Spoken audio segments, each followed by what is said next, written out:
Have you ever had a crush that left you feeling more drained than actually excited and happy? Let's talk about crushes that are walking red flags. Here are 7 types of crushes that might seem exciting at first, but upon taking a closer look, you'll notice that they're slowly ruining your emotional and mental health. Disclaimer, we've all been there, so this video isn't so much about judgment as it is about recognizing the signs so you can protect your peace. The first toxic crush is the emotionally unavailable crush. You see, this person may even want to get physically close to you very quickly, but when it comes time to talk about emotions or feelings, that's when they disappear. They're never there when you need them. It may even be charming and charismatic and flirtatious, but they're always distant. They leave you feeling unfulfilled and frustrated because you never know where you stand with them. Number 2, the ghoster. Now, this person is very good at putting on a show and acting as if they're truly interested in you, only to watch your excitement rise. This is all part of a game for them. As soon as they feel that they have you wrapped around their finger, they'll disappear. Completely hot and cold emotions. They'll have you sitting around wondering if you did something to make them pull away. Meanwhile, the whole time they were never actually interested in seeing any of this through. The ghoster will leave you feeling confused, almost as if you'd imagined the whole connection, and they'll have you craving some sort of validation that, what you felt was real and that what you shared with them actually happened. Number 3, the narcissistic crush.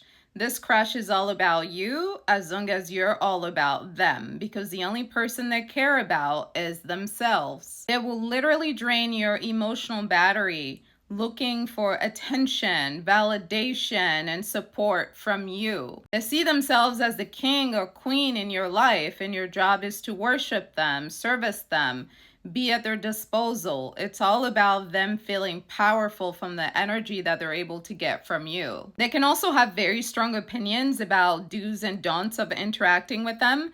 And in addition to that, they tend to be very moody. So at any point in time, you can set them off with anything normal that you do, and they'll make you feel like it's your fault for them not being able to control their emotional reactions. The narcissistic crush will leave you feeling used and unimportant. Number 4, the jealous crush. Now, you and this person are actually not in a relationship, but they act like they have the right to you, to your life, to your relationships, to every intimate detail of your life. They're very big on criticizing you, making you feel insecure. They try to get in your head because they want you to literally question everything about yourself.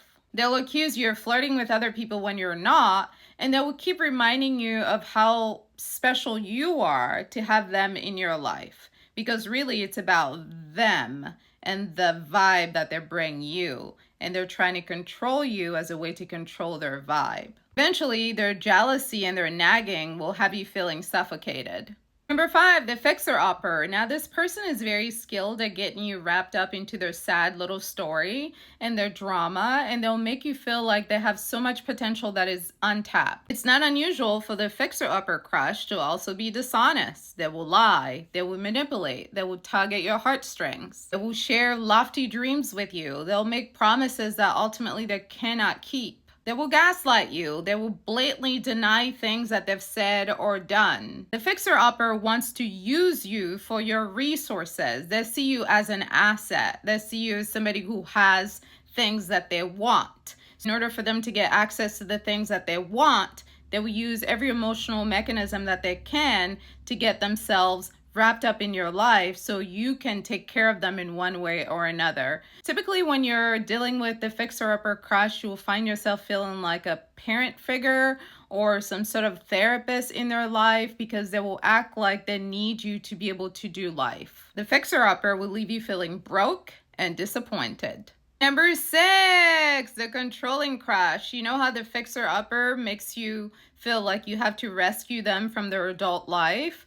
Well, the controlling crush wants you to be like their child. So this person basically wants to control everything about your life, even though they're not actually in a stable relationship with you.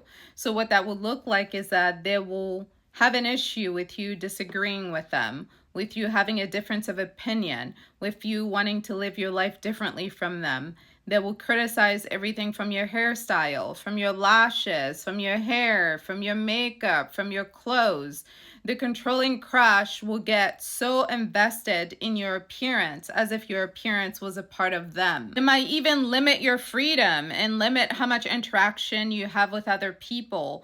They may get super involved with who you should be talking to and who you shouldn't be talking to. They want to control your social circle. The problem with the fixer-upper is that their potential is actually way more attractive than what they're capable of in the moment. And if you're not using your discernment, you will project onto them certain abilities, certain skills that they don't currently have simply because your heart is wrapped up in them. Long story short, they basically want you to feel trapped, okay? They're looking to trap you in a specific reality with them where they've assigned you a specific role and they want you to play that role. They will make you feel like a teenager, the way they will violate your boundaries and push against your freedom. It might even make it seem like they're doing this for your good, for your benefit, because they love you. They want to keep you safe. They want you to thrive. They want you to be successful. They may spin it to make it seem like they're doing you a favor, when in reality, it's not love, it's control. They need to control you in order to do this connection with you.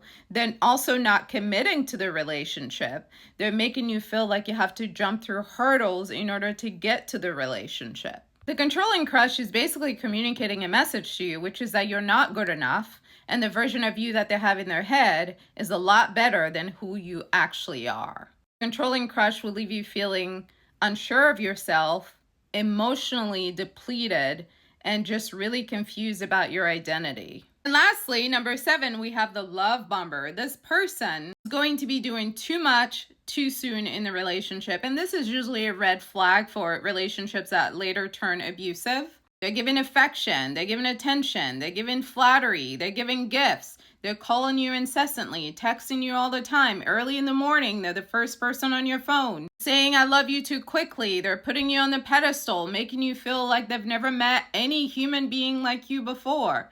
Pushing for commitment. They get upset when you set boundaries. This is somebody that's buttering you up to drop you later. It's part of a manipulative game that they play where they later flip or fade away entirely once they feel like they have you wrapped around their finger. If any of these type of crushes hit close to home, don't worry, you're not alone. First step is recognizing the pattern.